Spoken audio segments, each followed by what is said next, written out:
All right, so here we are at You Name It Collectibles, and Kameron here has done a lot of studying because of Reddit, I guess. He became a much better Star Wars advocate or connoisseur or collector, educated guy. So I'm gonna let him show you what he's found out. Well, hello everyone. I never really had an official introduction. I've been in a couple of the videos now. So my name's Kameron. Slash Malachi if he's LARPing. Yes, I do a lot of live action role play, more specifically the combat sports.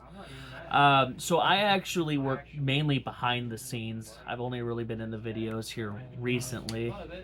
Anyway, so what he was talking about is I actually handle the online stuff. I deal with Reddit and Discord, and I had posted one of our items. Slide it over a little bit this way. There you go. Which is the Star Wars Power of the Force electronic light and sound R2D2.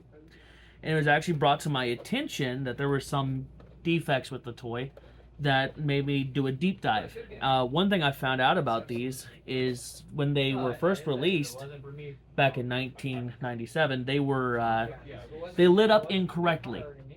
So these toys, what they do is they'll light up. The eye of R2D2 will actually light up red, which in the movies it never did that. And it was brought to my attention by some people on Reddit that the movie backdrop, the scene that they released, was also incorrect. So this is actually the backdrop of the original sketch of what the scene was supposed to look like.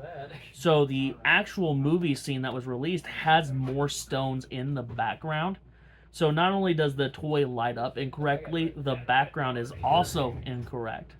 I just thought that was kind of interesting that we have that lying around and that there's a little bit more of a story to it.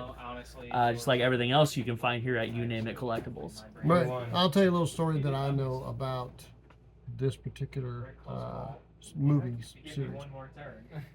There was this guy that was a comic artist, producer / comic artist, basically. Okay. And he went to California to try to break into. He was having a hard time, but he was in a studio, and they were doing some little, flying machines. And he's like, he'd go over and mess around and make suggestions. So like, hey, that'd be kind of cool if you did this. So they were taking all these spaceships and hanging them in wires, and so the guy that was in charge of it all says, hey, why don't you be the director? Because you're already helping us a whole lot. He's like, yeah, that'd be kind of cool. So, but the guy who was running it all decided, no, I'm going to do it. So he got let go before he even really got started at it. And years later, he got a check and put it on his coffee table. And what it was is he said he almost threw it away because he just figured it was more junk mail.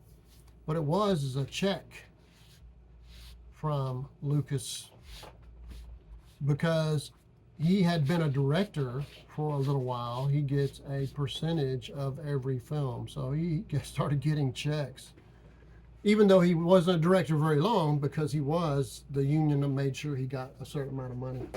So, the guy went on, did other things, but, he got a check regularly from the Star Wars series. It's kind of weird. Anyway, just another story. Who knows if it's true. See ya.